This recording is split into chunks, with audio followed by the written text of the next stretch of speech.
He kōna ipurangi tēnei nā te reo irirangi o Aotearoa.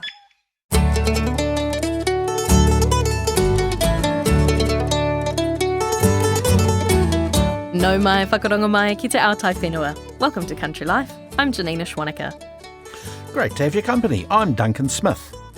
Mark Leishman pulls on his Country Life gumboots to meet an entrepreneur behind an intriguing gateway made of the toughest timber. And later, we're in Waikato to see how a farming family's been integrating robotics and automation into their dairy operation. But first, it's Save the Kiwi Week. And we hear about a study which shows the brown kiwi is proving to be a useful little worker in orchards and vineyards. Producer Sally Round went to Massey University's Palmerston North campus, where she was introduced to the manu and their poo. So here we go. That's some kiwi poo. That's it's getting old, so now and you can see some of the insects in there as well. Oh, so yes. Can we have a smell? Does it still smell? Yes, it probably will still smell. Oh, yes. I can smell that. Can you smell the perfumey? Yeah. Yeah. So I can smell the forest, actually. Can you? Yes.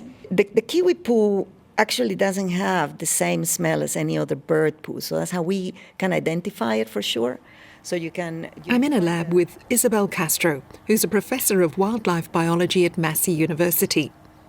She's been involved in a study which looked at how brown kiwi might have a role as natural pest managers in orchards and vineyards. What we normally do for finding poo is we just walk systematically through the different lines in the orchard, looking at the ground, and then we're like, oh, that looks like a bird poo. And then we just get on our force and we go, it's not a kiwi. Or, yeah, it's got a kiwi. And then we just collect it. I think that's more like, oh, yeah, that's kiwi. Alongside Isobel supervising the research is Karen Mason, a scientist at the Bioeconomy Science Institute. Because I'm passionate about incorporating our taonga species into horticulture. Obviously, with Predator-Free 2050, more of our taonga species will be moving into horticultural settings. So we wanted to look at, is that happening? And if it is happening, what are they doing? And are they providing any ecosystem services that will benefit the growers? The call of the North Island kiwi, one of 5 species of New Zealand's endangered nocturnal flightless bird. Master's student Wei Soshagong spent a year conducting fieldwork on 4 Northland sites, collecting and analysing their poo and recording their activity. So this is the camera traps we used. They start filming or they take a photo once there is some movement or some heat that passes by. And it's like a camo camera, isn't it? It's a camo camera. Even if you have them GPS, it's hard to find them because they're so camouflaged. But basically, this is how we detected the kiwi in the orchards and how we were able to detect them as well in other places like the forest. And then Sosha observed every single one of the 13,700, I think, videos that we got, video clips, to see what was happening there. And obviously, not all of them were of kiwi. There were many other things that turn up in these video clips, including people, pests, and other birds. And then she extracted all the videos from kiwi, and then she worked on those to get the idea of how long or how much time they spent in orchards versus forest, etc. And were they coming in alone or were they in groups? Oh, we mostly alone. Kiwi are not solitary. They're very social, but mostly they like to do things on their own. They're a little bit of a loner kind of thing. But they do, of course, have social interactions, and they can breed in groups. The brown kiwi can breed in groups and so on. So they do every now and then turn up in cameras together. And so we did have a few interactions where they were following each other, and some of them they were chasing each other in ways that suggested that they were having some personal interest in each other kind of thing. I will say there too, we did get footage of them actually eating in the orchards, both probing into the ground and taking insects from just above the ground in the ground cover. There were earthworms that they were taking, but also we saw some grubs that came out. We cannot tell exactly which grub it is, but small, juicy thing. I have this picture now of night falling, kiwi all lined up on the edge of the forest going, "Okay, guys." There's a feast awaiting us. Absolutely.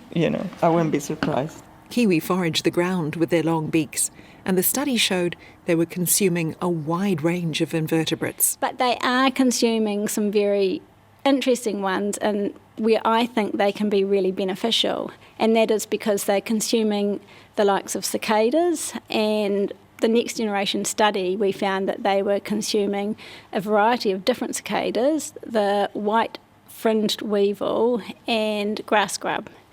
And all of those species spend time underground, and cicadas and weevils spend years underground. And if an insect is subterranean like that, it's quite difficult to control because they're difficult to monitor, they're difficult to locate. If you put sprays and chemicals down, the soil can bind some of those chemicals so it doesn't reach the insects. And a couple of these insects also have a hard casing on them. So again, that makes it harder for the chemicals to reach them. And also you don't want to broadcast a whole ton of spray onto your soil and kill all your beneficial insects like your worms. So I think that's where kiwi could be very interesting and very beneficial, because they are eating these when they are subterranean, when they're underground. Presumably, though, there are armies of these insects or pests living there and not so many kiwis. So how many do you need to control pests? At one site, we actually do think we have, from other studies, we do think we have quite a good density of kiwi. And from a different site that Isobel works at a lot, they do have a very good density of kiwi. And as an antidote, the farmer there, a pastoral farmer, has noticed that he no longer needs to spray to put granules down for his grass grub now that he has the high density of kiwi. I think in an ideal world we would bring in a lot of our taonga species, and it would be a multi-pronged approach. But I think where the kiwi would shine, like I say, would be with these subterranean. Isobel, you're the kiwi expert here. So how does their habitat work in with farms? Yeah, they have a widespread interesting habitat. So they don't just go for one type of habitat. They actually occupy and can occupy many different types of habitats. So they can go into grassy areas. They absolutely love swamps. They also, of course, go into forests, but not only mature forests, but also they use scrub, and they use even very, very low vegetation. So they have no problems going into orchard areas. In saying that, most of the kiwi that we have observed especially in vineyards, are close to small areas at least of vegetation. So if, for example, farmers will have a vineyard area, and then that area is surrounded by a hedge of other vegetation, the kiwi will love that better than having a completely open area. But they do cross them because they don't have any problems walking for long distances and things like that.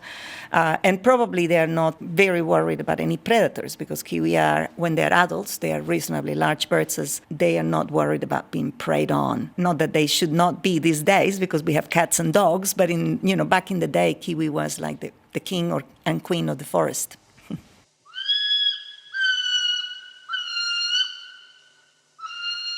If people want to encourage these sorts of species onto their farms, they need to have more of these natural areas in them, so more bush and more scrub type areas.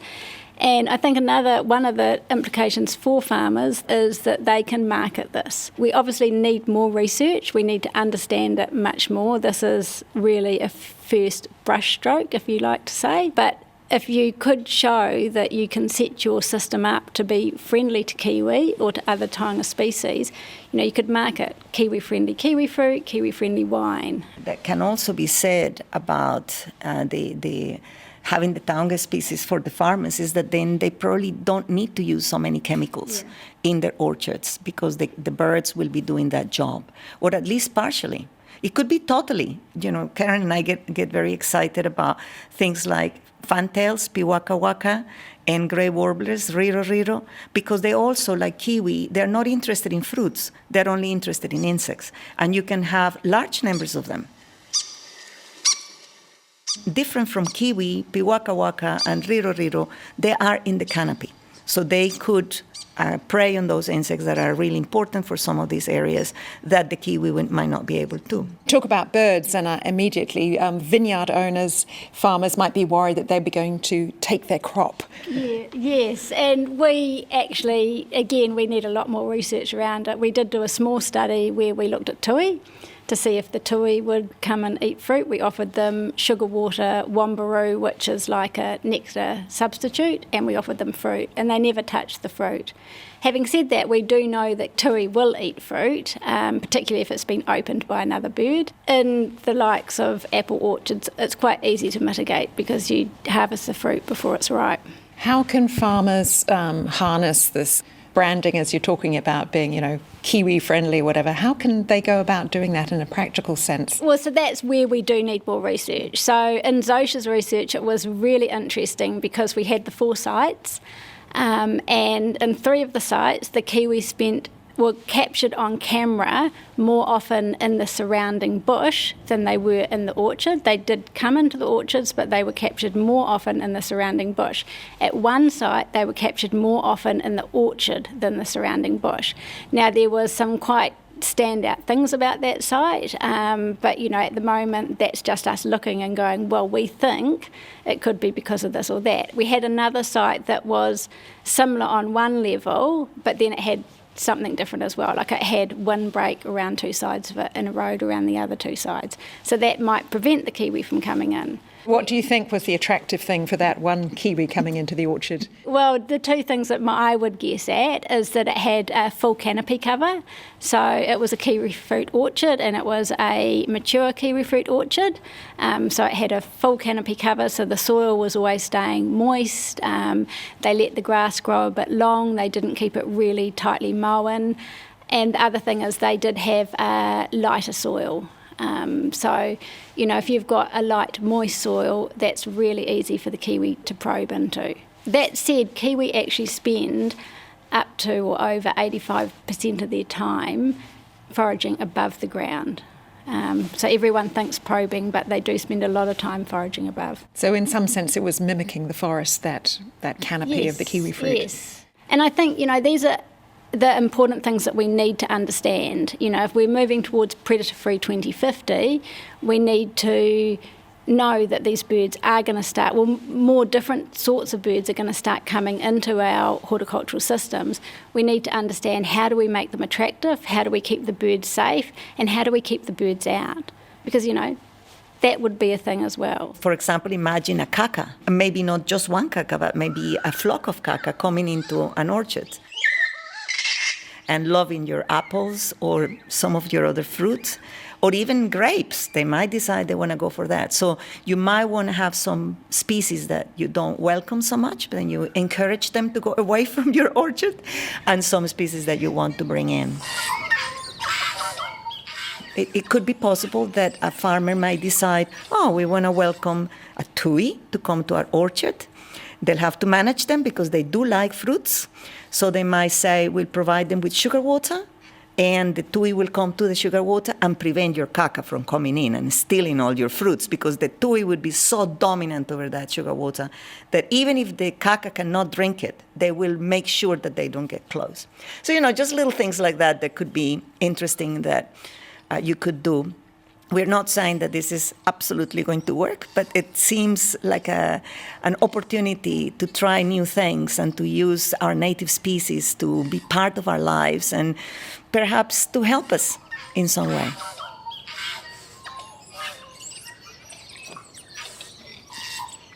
Karen Mason and Isobel Castro talking there to Sally Round. We'll put some of the research project's video of the kiwi gallivanting in orchards on our webpage. Now, to what's been making headlines on the rural news desk this week, Janina. Well, first up, farmers have welcomed the slashing of targets for reducing biogenic methane.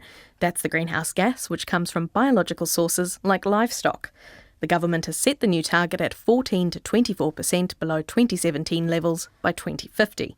Federated Farmers President Wayne Langford says it's backed by science. I think what's really important here is to understand just how far off the last lot of targets were. So 24 to 47% was going to put well over 20% of sheep and beef farms out of business, 6 or 7% of dairy farms out of business. It was literally going to destroy rural communities. Wayne Langford also welcomed confirmation there would be no tax on agricultural emissions like methane.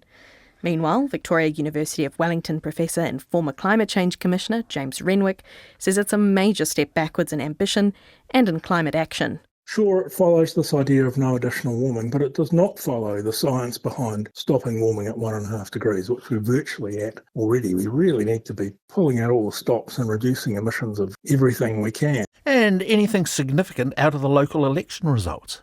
More farming representatives than ever before have been elected in the recent local body elections.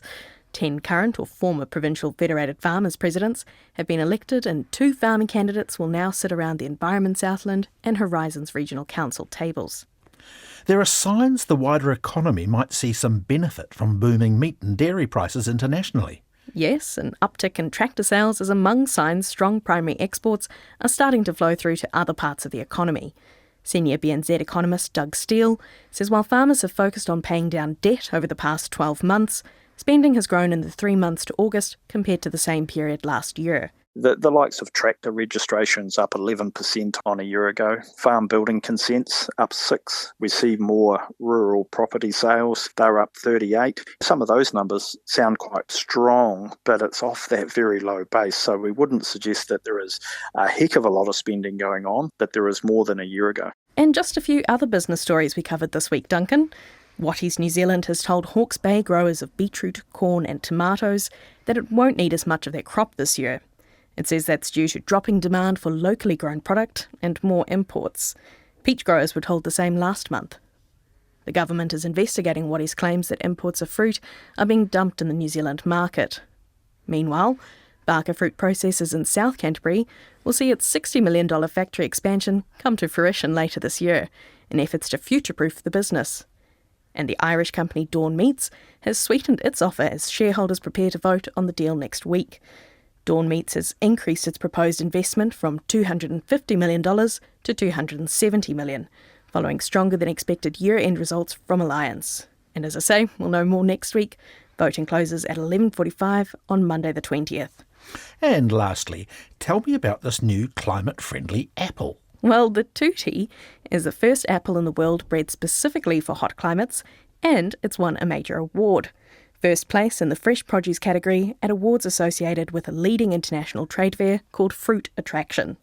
Tutti aren't being grown in New Zealand yet, but 900 hectares have been licensed worldwide, including in orchards in Spain and China. And just before we wrap up, the country's top olive oil producers have been recognised at the 2025 New Zealand Olive Oil Awards, the majority hailing from Wairarapa. There were 120 entrants, with Loopline Olives taking out Best in Show, while River Grove won Best in Boutique. Judges praised the quality and flavour of entries despite a challenging season. And that, Duncan, is your rural news for this week. Thank you. This is Country Life on RNZ National 101 FM. Ever wondered what happened to some of the damaged timber from the Christchurch earthquakes? Well, some of it ended up in the care of Steve Evans. RNZ's Mark Leishman went to meet Steve at his mill in Oxford. Well, for my first country life adventure, I'm in Oxford, North Canterbury. It's a country town of about 2,000 people, nestled in the Canterbury foothills, and like all Kiwi towns, there's always something to explore.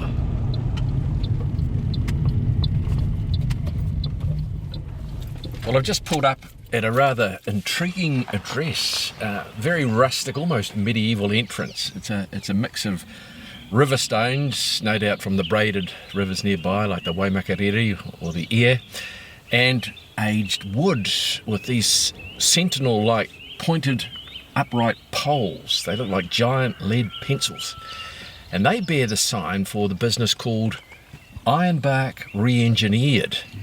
And the name on the sign says Steve. So, I'm going to explore. I'm going to meet Steve and find out what Ironbark actually is. Hello. Hello, buddy. Yes, I'm here.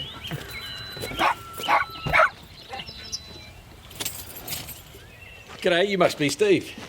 I'm Mark Leishman from Country Life. How are you? Yeah, good mate. Yeah. I saw the sign and I was quite intrigued by the sign itself because it's got a kind of medieval feel to it, you know what I mean? About this ironbark. And I guess the first question is, what is ironbark?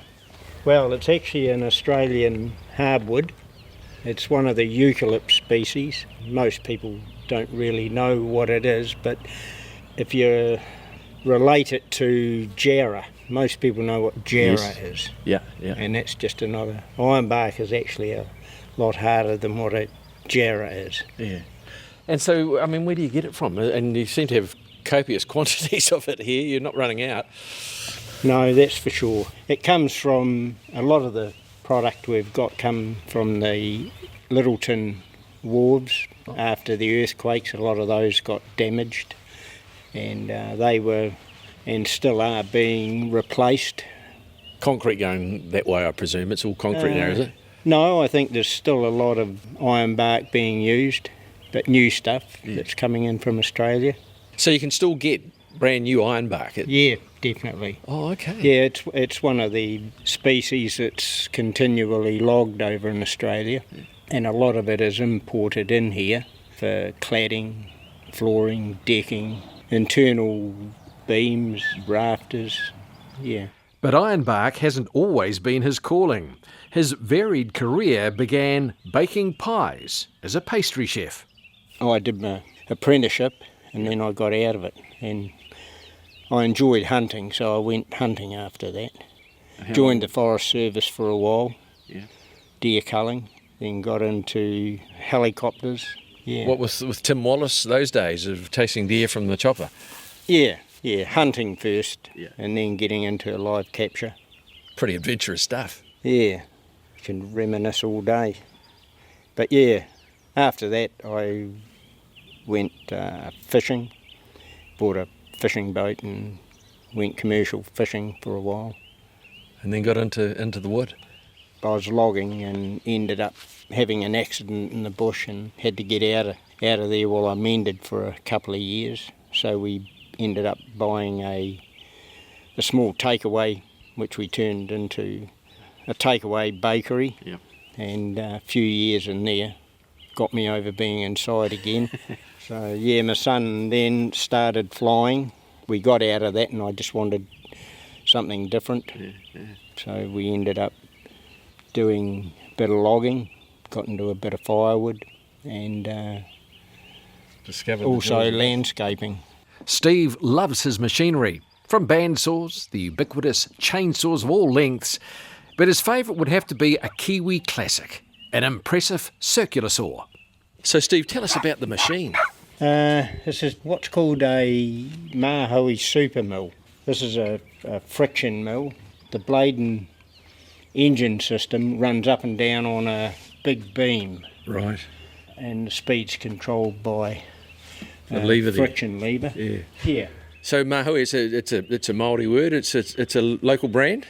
They're built up in the North Island. A couple of brothers have been building them for years. Bergmans. And highly recommended, eh? Oh yeah. Marvellous piece of gear. Mahoe, that's where they're built. Right. Yeah, by Sawmills New Zealand is the company that build them. Wow. Okay, so this is a world leader in working wood. And it's a bit noisy. Oh, well, engine noise. I'll crank it up in a minute and you can... Okay, well, let's do that. Let's crank it up. Right.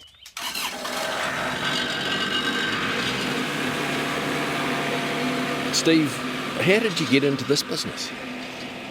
We've always, when we were logging, we always come across, especially around old farm buildings, we come across a lot of old timber. I've always been interested in old recycled timber.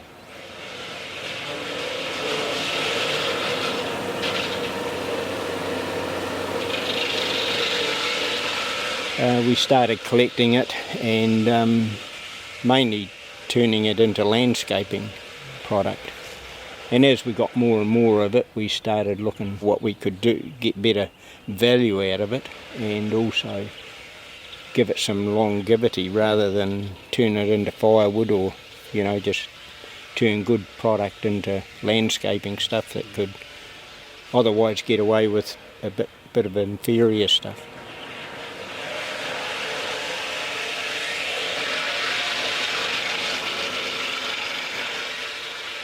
The twin blades on the mahui, the vertical one has a diameter of 780 mils and the horizontal is half the size. Together they skim across the beam, shaving an 8mm cut or kerf off the wood. Now, who's your wee mate down here? Who's the guard dog? Oh, yeah. What's her name? Sue. Sue. Sweet Sue. Yeah. Hello, Sue. Getting a bit old now. See, we Jack Russell. Yeah. A long coat, a rough coat Jack Russell. Yeah. Beautiful. Yeah. Oh, she gave us a hurry up when we arrived, so she's doing the business. So a lot of this wood, as I say, it's got this real genuine rustic look about it. Where does it end up?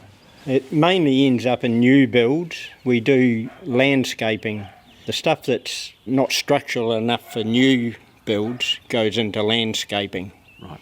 But we do a lot mainly for internals. They build rafters out of them and places like what? Holiday homes, and people want that particular look, don't they? Yeah, it goes into wineries and more high-end stuff. So the tourist turns up and it looks like it's been there for 100 years. Yeah. It's been there for 2. Yeah, unfortunately it's the sort of thing that's costly to turn into beams, and timber. So it's not the sort of thing that a lot of everyday people use. Yeah. Might wander over here, this pile of huge poles really look as though they're straight out of Littleton Harbour.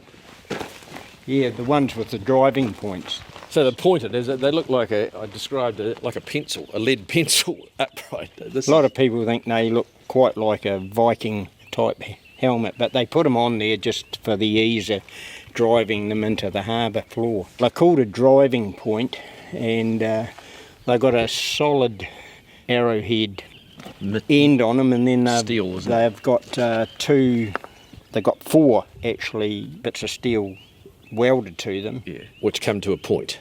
Yeah. And the pile itself is actually sawn to accommodate the shape of the driving point. Of the point, the driving point. Amazing, isn't it? So how old would something like that be? It looks like it's out of the Middle Ages. Yeah, they were put in Littleton when we got them. They'd been in the water for 56 years. So, yeah, they were probably 59 odd years. Wow. Yeah. Did all that heavy lifting for all that time, eh? Yeah. Amazing. Yeah. Yeah. And so the main advantage of this particular wood, which is ironbark, it's known as ironbark, is that it's just its strength. It's tough as old boots. Yeah, well, it's definitely got, even turning it into the new builds now, it's got another 80 to 100 years life. Certainly a lot longer than new treated timbers that they use. It's incredible, isn't it? Fantastic. Yeah. Great to be reusing it again. Is this the oldest one you got? Yeah, we've always done a bit of landscaping where we could get power poles or other forms of eucalypt, especially around farms that have a lot of old barns that have various types of beams in them. We used to collect them wherever we could get them. So I get the impression that you don't like chucking stuff away. You like reusing it. You're a recycler. You're a man ahead of your time. I mean, it makes beautiful hot burning firewood, but it hurts me to turn it into firewood. But we actually, with trimmings we get, and that we actually end up with a bit of it as firewood. All the offcuts and that. Yeah. With nearly 1 kilometre of wood stacked on the property, it needs to be well organised. And perhaps Steve's early days of working in tidy kitchens hints at why his lumberyard is very ordered. Oh no, I've just been always a believer if you work in a mess, your end product ends up in a mess. Yeah, I don't like working inside. It's an amazing property actually. It's very long and very narrow, isn't it? It's 2.5 acres. It's part of the old railway corridor. Oh, okay. And so the train used to come through here? Yeah, the old train lines used to come right through Oxford. there was a station up the end of this property, and over by where the Working Men's Club, there used to be a stock station, railway stock station. Where was the train bound for? Was it heading to the coast? Or Yeah, well, in the early days, there used to be a lot of logging up in the native around Mount Oxford, so there was quite a few mills. So there was train lines coming in here. But yeah, came from the old coast line, I guess, and ended up going through Rangiora. I don't know where it ended up from there. As its name implies, ironbark is very hard wood, and Steve says most conventional sawmillers won't touch it. Yeah, they don't like it. It's just too hard a wood to work with. It's hard on the machinery. It is, yeah. So you've got to have a passion to work with this stuff. How often do you have to change blades and things? Oh no, we're resharpening all the time. Yeah, it cuts nice, cuts easy, as long as your blades are sharp, keep them sharp all the time, yeah. Steve says his sign attracts a lot of attention and curious visitors. He says he had to put it up for safety reasons. We never had those out there, but the reason we put them out there was... The signage, you mean, in the poles? With my name and phone number was, we'd come out here and there'd be people up on the beams and the piles, you know. Wandering around having a look? Yeah, so that's eliminated that. Yeah. They wanted to have a look at it. And WorkSafe New Zealand doesn't really like people standing on the pile of poles. No, that's for sure. Steve James is one man who just loves old wood and just can't bear the thought of seeing it end up in landfill or being chucked on a fire. He's not buying any more, as he has enough to last a lifetime. Or two. Wood and wood and wood. Yeah. Half a mile of it. I need another lifetime to get through everything that I've got here. And I think that worries my son, really. He's worried he's going to have to move in here and deal to it. I've got more than enough. I don't buy any more of it. I don't look for it. Yeah, I've got more than enough to deal with. But you still get lots of people who are really keen to take it off your hands. Yeah.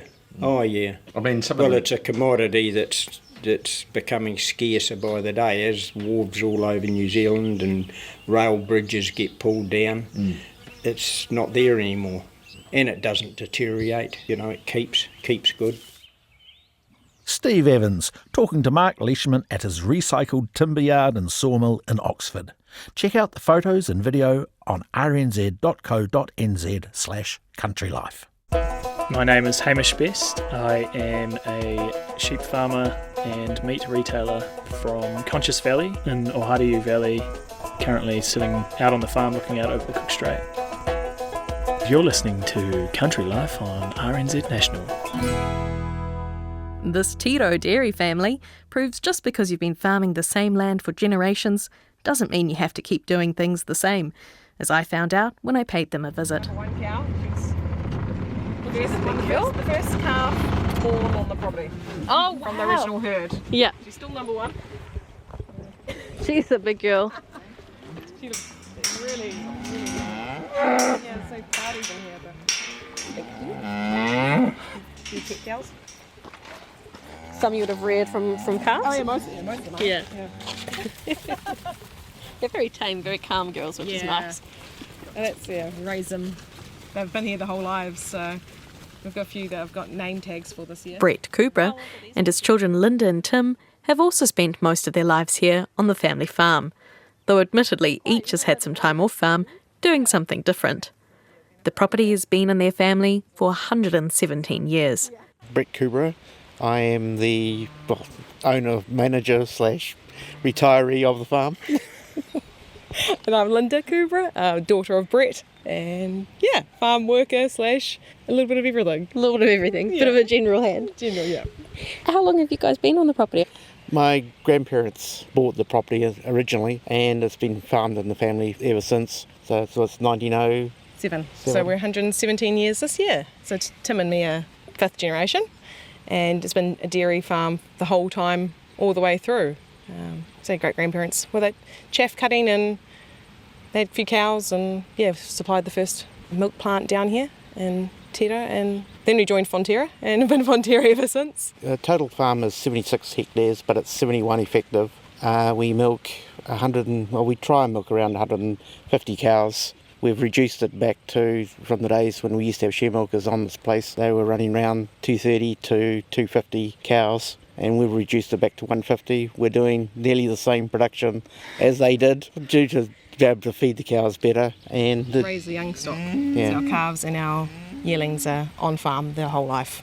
So all our replacement stock are here as well. So it comes at about 200 animals roughly. Yeah, we're sitting just over 200. Yeah. Despite growing up wanting to be a farmer, it wasn't until later in life that Brett returned. I was going to be a farmer when I was younger. My goal was actually go to Massey and do farming, but unfortunately I got sidetracked and I ended up doing electrical engineering, which gave me great qualifications and allowed me to travel all around the world doing projects. I spent many years away from the property working all around the world, but after later life, then to slow down and not having to travel, it's nice to be farming opposed to doing other things. Not a bad place to retire. Oh, yes. Still plenty to keep you busy, I'm sure. Yeah, definitely not retired. Full-time. Part-time retired. It's a different style of life, whereas I had to deal with customers or clients, and now I've gone to the other way around, where my clients are now the cows. They're much easier to deal with then. What was it that drew you back to the farm? Mine was, it was the work I was doing, and I was getting sick of going. I was working in Coubrough doing a control system upgrade, and the commute was, daily commute was over an hour, and I was just getting sick of it. And I had an argument with my employer, so they wouldn't pay me travelling time. So I said, well, I'll retire and go farming. So that's what I did. Meanwhile, Linda never saw herself coming back to the farm until after COVID. Our family moved here in early 2000s when my grandmother passed. That's how the succession went.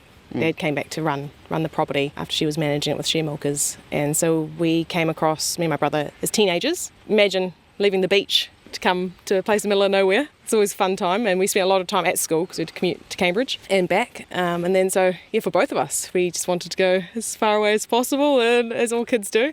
So I went down to Dunedin. Went to university down there and had a great time, and same thing, ended up overseas doing all sorts, which led me back home to Auckland for 5-6 years. And I was spending during that job, I had quite a few days off in a row, so I'd come back down and help out Dad, especially during COVID times, when COVID allowed, when you get out of Auckland. But during that year where Dad was here by himself, I decided to take leave without pay and see if I could work with my brother, because that's the biggest test, where siblings can work together. And he can tolerate me, and I can tolerate him. So who's the oldest between the two? Tim's the oldest. Tim's the oldest. So, and he was here first, so he's got dibs for sure. But yeah, we each have our strengths and different focus on what we want to do. So that led to me coming back full time. And what's it been like being on, land that's been in the family for such a long time? Is that quite special, or also quite a lot of responsibility, I imagine, in some ways? Yeah, both. Yeah, it's an honour, I think, to be able to, for me especially, coming back from other work and being able to come here and knowing that this has always been there, and all our forefathers have done everything that is here now. The setup, you find old bits, and we still don't know where all the pipes are. No one knows where things are. That's good recording, but there's no one to blame but our families, so that's quite cool. And the fact that the land was bought off the bank back, colonial times, it's a bit of, honour to know that we're looking after land and hopefully leave it in a better way than we got it. How has the succession planning side of things been for this generation, for you, for the three of you? How do you manage that kind of dynamic? And sometimes obviously people might have different ideas about where they want the property to head and things like that. How do you manage that side of things? We're all on the same page. We want robotics to milk the cows for us. And that's always been the plan. Even when Mum and Dad bought the herd back in 2017, that was the plan. And we've had some stone walls with financing for that. And with technology keep upgrading as well, we've managed in the meantime. But I think we're all on the same page. That's the way we want to go. And then succession is just, Tim and I are here and we'll figure it out. Step by step, day by day kind of thing. We talk a lot, so we're all on the same page. Yeah. But dairying is still what we're sticking with in the meantime. Always open to new opportunities, but this seems to work. Hey. Yeah, it's a lifestyle, and it's weird. Like we've come to the conclusion that you're actually planning for over a year ahead all the time. Yeah. And it's something that I never really thought about, but you actually, you're setting yourself up for the following season by what you're doing now. And there's a lot of stuff that I never realised that. And it's interesting, even in the industry, a lot of people don't understand that they have to plan that far ahead. Yeah, constantly. If you want to change something, Yeah. You see the effects 2 or 3 years down the line, and that's what some do plantings and stuff, and everything you do for the land, it's such a long-term goal. Whereas in other work, you do a job, you fix it, it's done, complete, move on to the next one. Where this is, our input now is changing what's going to happen down the line, which is, it's a whole different way, isn't it? It's a whole different way of thinking, and all our different backgrounds help bring up different things from that and what we want out of it. Brett's experience off-farm has been instrumental for today's operations and helping automate many of the jobs on-farm. When we first decided to pursue the robotic side of things, we came to the conclusion that we couldn't put robots in, but I was having issues at that time about heat detection for cows for mating. The decision was that I went out and found out who Laley used for their collars, and I went to the suppliers and bought the collars, and we did that part of the project. And that was, 8 years ago now. Allflex, Yeah, Allflex collars. So we've been running them for 8 years, and it's interesting over the years we've seen different things and learnt different things, and it's been a really good, interesting scenario through. And of course we're quite unique because we're one of the few smaller herds that actually have collars on. Well, over the years it's always been the really big places have collars, not the small. Investment-wise, I guess, wasn't it? Yeah, of course. Now the animal health factor of that is improving. So, by owning the collars outright, those upgrades included to an extent, and updates of the app just gets better every year, and you get more health alerts. And so as that technology changes, the farm can adapts keep up with as well. it, which is great. And we love technology, and not afraid to use it. No, That's good. not at all. No, and this Keeping one, up, Dad's a extraordinaire in creating things and adjusting things and automating as much as we can. As you'll come to see our shed, is push a button, it does everything. That's good. That's what you want, I suppose. Yeah. They've embraced wearable technologies for their herd of 150 milking Kiwi cross, but still prefer to shift them on foot for better animal husbandry. Electronic cow collars relay health and mating cycle data. She's a play silly buggers. And these will be your girls who have your next round of calves, I suppose? Yeah, so the main herd's currently split into 2. So we're carving down 159 this year. 34 of those are heifers. New ones coming in. So the original mob is up to 126, so 63 in each mob at the moment for the dry cows. So got plenty of space to try and keep the paddocks looked after, especially. They're on third a day. They get a 6 for breakfast and 6 for dinner, plus hay and silage. And that seems to keep them happy. We keep them in the same. This is new for us this year, having breakfast and dinner. It's their milking routine. They normally come in for milking and they get a feed, so we thought we'd keep up with that. It's a bit of extra work, but need the exercise this time of year. And they seem to like it. Yeah, exactly. It keeps them happier, and it means they're not gorging themselves out and they're being hungry overnight, which you find they do. They get food, and we see how much they've this is what they got this morning, this is what they clean it out real quick, and then they get upset, and it's what they're used to. Do you find it helps keep the paddocks quite tidy as well? Because then they are grazing kind of right down, and then... And by drying off earlier, we do have our round has been stretched out quite a bit. So we've got 70 paddocks that we use, and we're going through about a paddock and a half a day, or paddock and a quarter, with including the young stock. So that's stretched out our round. So we're still able to give them thirds. Normally this time of year, dry off, we do quarters a day. So to be able to allow a third, that gives it just a bit more space. They're a bit more spread out.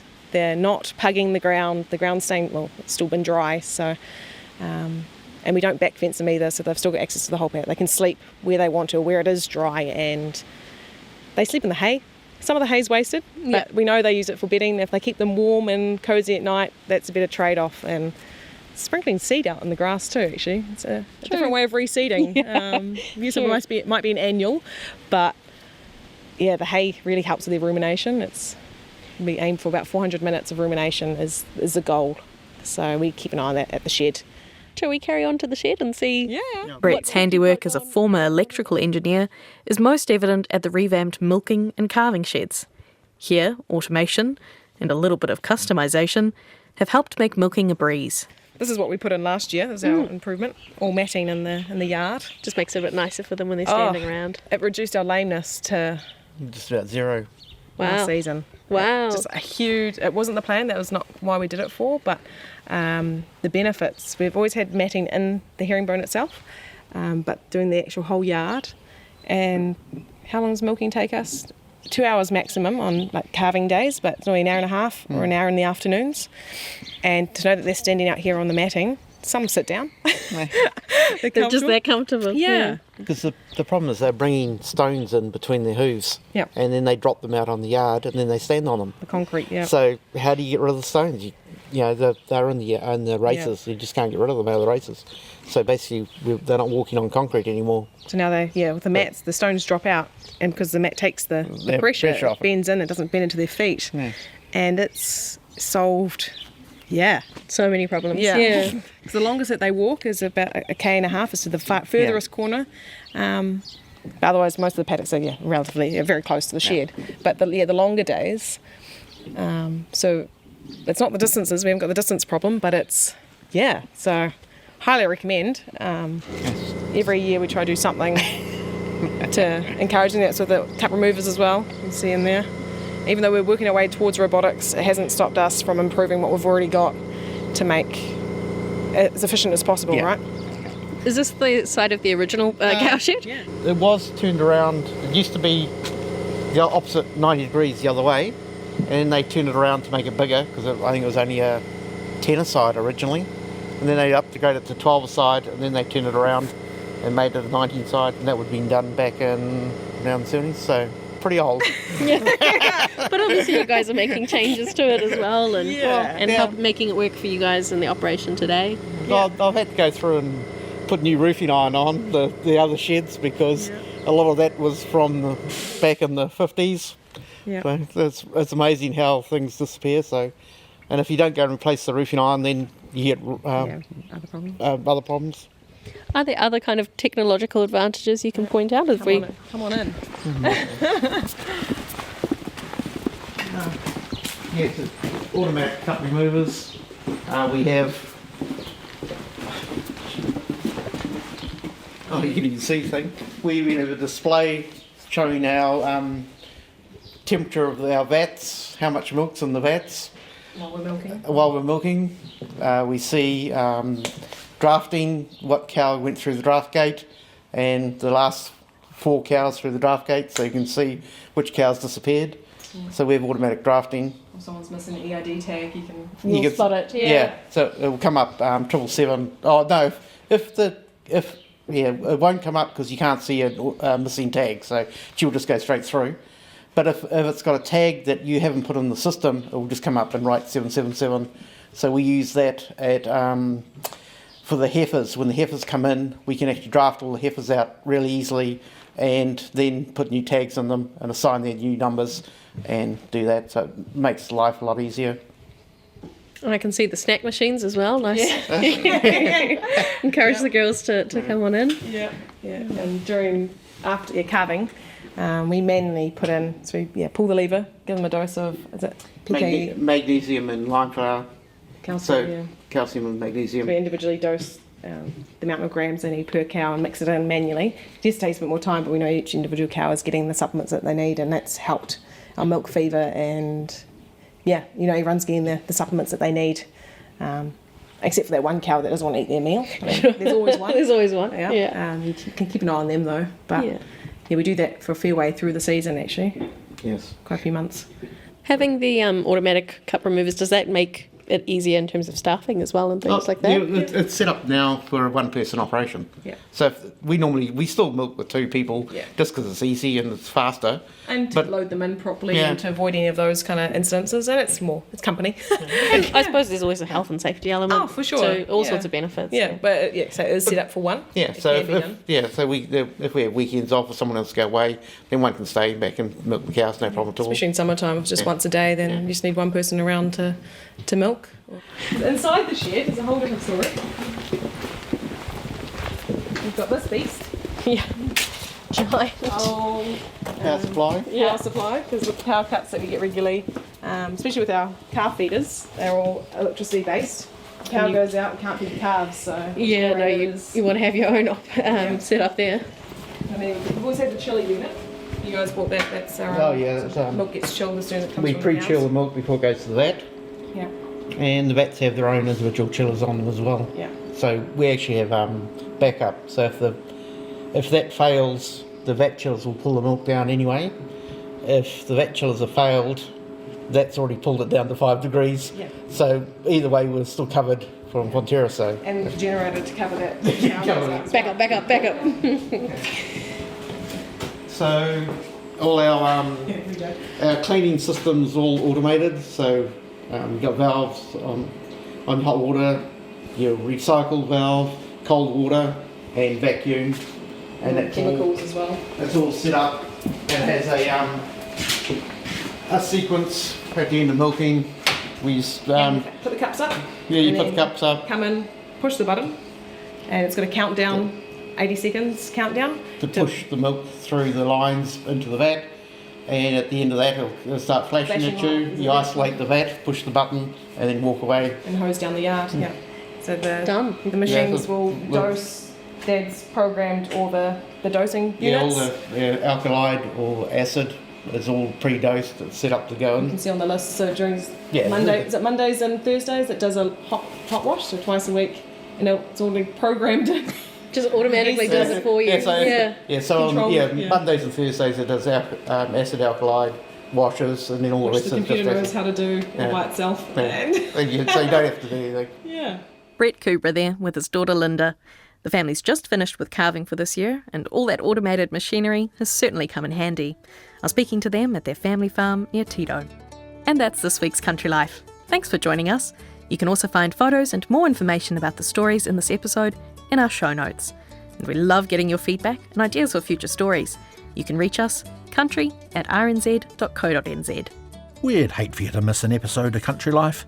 To get every episode free to your phone, click follow on your app now. And if you enjoyed our show, give us a shout on social media or tell a friend by clicking the share button in this app. Out in the field today were myself, Janina Schwanecker, Sally Round and Mark Leishman. The show was produced and engineered by David Knowles and William Saunders. Catch you next time. Ka kite.